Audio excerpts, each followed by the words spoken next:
This is my session, Unlocking Physical Security, 3D printing your way inside.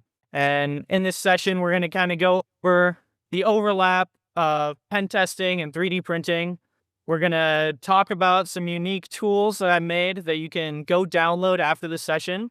And we'll also go over a couple of 3D printing tips to help you as you make these tools. So a little bit about myself first. My name's Noah Pack. I'm a pen tester at a Fortune 500 company. I do a lot of product security. But on the side, I consult for WebCheck. We're a cybersecurity company out of Utah. And everything I'm saying and doing here is not reflective of them. I'm here independently, just to make that clear. I'm also the owner of JPID Engineering. And we're a small company that does 3D printing consulting. So we do like small batches of plastic stuff, replacement parts for vehicles that you can't buy those pieces anymore. We also make some custom stuff for like off-road vehicles and for a couple of inventors. I also just graduated from Sans Technology Institute. But let's get into hackers and 3D printing. So who in this room has ever used a 3D printer? So at all. It doesn't matter if you owned it or not. Okay. That's probably like 70% of the people in here. That's awesome. And I think that comes down to the fact that 3D printing, you can make anything. And same with technology. You can code any tool you want.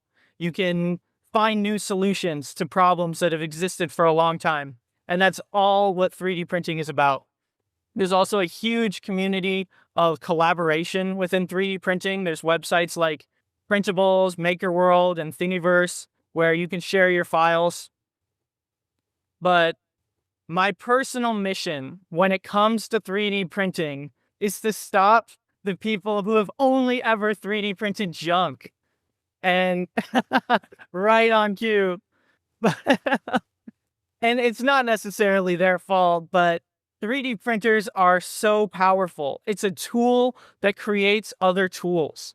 It's the ability to keep things out of the dumpster, and it can help you create things faster than any other mode of prototyping. So use your 3D printer to make useful stuff. Fix things. Oh, yes, you do. No. Yeah, no more baby Yodas, right? But make useful things. So on the bottom left there, that's like a night vision scope. And it didn't work because there's no battery cover on it. So in just a couple of minutes, we whipped up a battery cover and it was working just like new. It saved a ton of money for the person who owned it. Up top are a few low production products that I sell through my company. And then we've got some other stuff too. Here's a few more semi-useful things. There's a little shelf for a router. That thing in the middle is for measuring off-road vehicle suspension so that you can order the right parts. And then some Christmas ornaments. Well, let's get into the tools because I know that's why we're all here, right? So the first one is bump key rebound rings. So has anybody seen those little green rings in the top corner before? And does anybody know what they are? Yeah, say it. Sure. So yeah, exactly. But those ones in the top right corner are actually castration bands for livestock.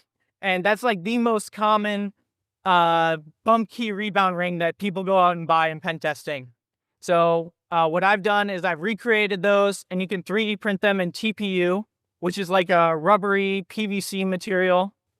And it just costs about 7 cents for each one. So if you're in the field, you got a 3D printer accessible, you can crank out a couple of those. But that helps reset the bump key. So in the bottom GIF we've got there, when you hit the back of a bump key with a little hammer, it pushes the pins into the right spot that you can hopefully turn the lock.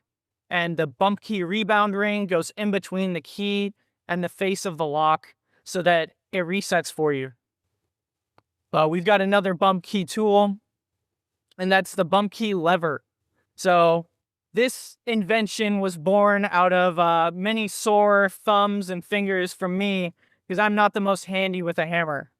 So when you're hitting the back of a bump key, a lot of people just pinch it like this and they just tap the back of the key. but I kept missing and hitting my thumb. So we came up with this, and it just slides over the key. It'll fit a bunch of different widths of keys, but you could also scale it up or down to fit more. And it also improves the amount of tension that you can put on the key. So you can kind of fine tune that. And this, along with every other model, is going to be available on printables. There's the link at the bottom, but there'll also be a link at the end to everything. All right, next up, we got keys. So you can 3D print keys with just the bitting. The bitting is the depth of the different cuts on the key. There's this awesome website. It's maintained by some people on GitHub. I'm not affiliated with it, but it's called keygen.co. And they've got a bunch of different keyways, and you just put in the bitting and 3D print a key. Up top there, we've got a master lock key right next to the 3D printed version, and it worked great. Funny story about 3D printing keys as well is that doing bug bounty one time, I found a picture of a master key on a company's internal like maintenance database. And they said, this is what the master key looks like. And based on that picture, you could just get the bitting from it. So that tool on the bottom right, that's for getting the bitting of keys, but you can also just take a picture of a key to get the bitting. There's a couple of apps that do that pretty well. All right, next up, if you've ever seen a spy movie, you might have seen them grab a key just for a split second, and they press it into some soap or some wax, and then they quickly pull it out and put the key back before getting detected. So that's exactly what this does. It works just like in the movies, albeit a little bit slower and less precise. But we've got two different types of casting and molding kits. So you just want to fill that up with some modeling clay. I've used Sculpey 3 clay, and that works super well. And then you just melt some alloy ingots. You can get all this stuff from a craft store. But the 3D printed molds work super well. Then we've also got anti-latching blocks. So when you're doing a pen test, maybe you want to keep a door open without it looking like it's propped open. And that's exactly where this comes in hand. You can whip these up in a few seconds with just about any 3D modeling software and push it into the lock, and then no one will be able to tell unless there's an alarm on the door that buzzes when it stays open.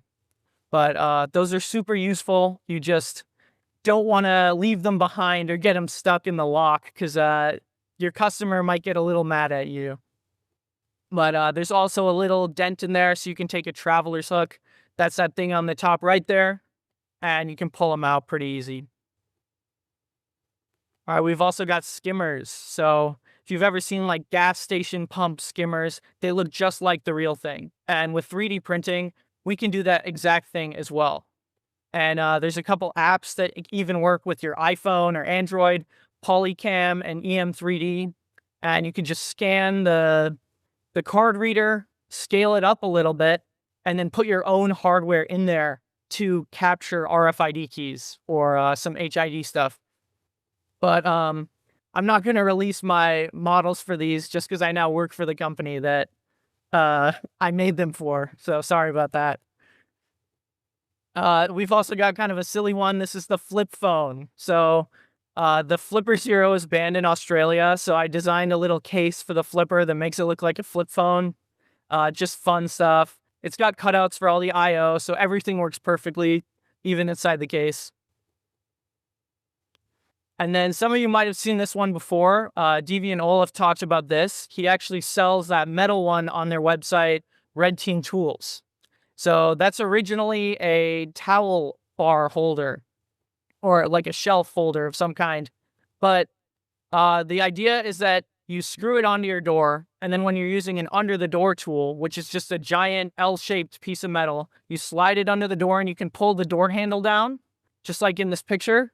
But with that on top, it makes it a little bit harder to hook that under the door tool on. And we've got a couple of different designs for this one, different depths and widths. So check that out if you're interested in stopping under the door tool attacks.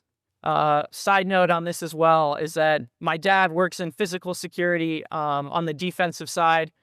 and he works at a university, and they have students who are trying to break into the labs. And so they ended up using these, as well as putting a fishing magnet in the middle of the door so that it would catch the under the door tool and they couldn't move it. J tool. So this tool goes in between the door, and then you twist it to turn a latch. But with this piece of plastic in between, it kind of covers up the gap between two doors or between a door frame and a door. So you can get these commercially. You can buy them made out of metal, plastic, thousands of different types, or you can just 3D print it for, like less than $1. So might as well save your money on this. So earlier we talked about how you could take a picture of a key to get the bidding and then recreate that key and 3D print it. Well, in order to prevent that, you could use something like a key cover. I've seen a lot of people, even today, walking around with their keys pinned on the outside of their pants to their belt loop. And somebody could easily walk up, snap a picture, and if they know where you live, they now have a copy of your key to your house. So be careful about that. Use something like this to cover up your keys. It also keeps them from snagging on the inside of your pocket. So there you go. There's a ton of different models of this out there that you can download. This one's my favorite. It's from Shooter on printables, but there's also a ton of different ones. All right. Most of us are probably staying in a hotel. And if you've ever been to DEF CON, you may have experienced a surprise hotel room inspection while you were out for the day. Or maybe you're taking a nap and the hotel security comes in. Well, this can help prevent that. So every hotel chain, and even within hotel chains, they use different types of locks. So you may need to make adjustments to this model, but the idea is that it slides in over the handle and it keeps the latch from moving. So even if someone has a key to the room, they can't open the door because they can't turn the latch. Those latches that like swing over, like we've got in the top right picture, there's a million different tools. I think one of them's called like a wedget or something, but those can be opened super easily, and the hotel has those tools. So don't think like you're ever getting privacy just by using the swing over thing. 3D print yourself one of these. And if you find that it doesn't fit the hotel door that you like the most, let me know. I'll adjust the model for you. But there's a ton of other 3D printable projects. We've also got stuff like Ponegachis, Raspberry Pi cases, Meshtastic. I've seen a couple people walking around with 3D printed electronics on badges and stuff. That's awesome. 3D printing is the perfect use case to make cases and protect all your hard work that you've put into your cool stuff. You could also make like certification logos. That's super easy. Just use Microsoft's software 3D Builder, import the image, and it turns it right into a 3D model for you. So that's a super easy one to do. When it comes to 3D printers, I really like Bambu Labs. I've got 2 X1 carbons, and they're running nonstop. I've had no issues with them. Most people here probably have like an Ender 3 if they have a 3D printer. And I've been there. I know how difficult it is to calibrate those and get them to consistently work. So spending a little bit of extra money for something that's more reliable is definitely worth it for me. But you can still have a lot of fun with something like an Ender or like a Voron, maybe like a cheaper 3D printer. When it comes to tools, your phone is an amazing tool. You can take pictures of things and import them into your 3D modeling software to kind of get a good head start. Calipers also go a long way. You can measure keys with calipers to get the bidding. You can also use it to fine-tune adjustments, like for that door lock. You might use your calipers to figure out exactly how much to space the 2 holes in it. In terms of software, I usually use Fusion 360, which there is like a free version of it, but Tinkercad, which is all in your browser and is made for like students, is amazing. There's so many things that you can do with that, and it costs nothing. You have to download nothing, and it's just really intuitive. Tons of tutorials on YouTube as well. So Highly recommend Tinkercad if you're just looking to get started and you want something really simple. And then when it comes to actually 3D printing all of these tools, probably the two things that matter the most are the moisture of your filament and the orientation that you're printing. So in the bottom there, we've got a 3D printed key, and that's from a subreddit for locksmiths on Reddit. And the 3D printed key is broken off in the lock. And this guy posted, "How much is it going to cost to get a locksmith out to help me?" Like, oh man, I'm sorry, but you should have printed it the other way. He printed it so the key was standing up, and that makes the weakest point the horizontal way. But if you printed it sideways, then it'd be much stronger. So keep that in mind when you're 3D printing. You want the strongest way to be horizontal. And then also in terms of moisture, the plastic that you use for 3D printing absorbs moisture from the air, and that'll impact the quality of your 3D prints. So up in the top right, we've got dry filament versus wet. If you live somewhere with a lot of humidity, you might want to consider investing in like a dehydrator for your plastic, or some 3D printers like the Bamboo Labs ones, you can actually put the filament inside and it'll dehydrate it for you. But that's all I had for everyone. If you have any questions about the models, or if for some reason they've been taken down from printables, feel free to email me, engineering@jpid.com. The second line, that's the address for the collection of all these models on printables. I've also got a lot of these models on MakerWorld, if that's what you prefer. And then I'm NPACT on Discord, so feel free to hit me up. If there's any adjustments that you want done to these, I'm happy to do it. And then I'll repost them for free for everyone else. Or if you've got any other ideas for different stuff to 3D print, I love making stuff that's useful, so definitely hit me up. And thank you so much to everyone who's here and came to my session.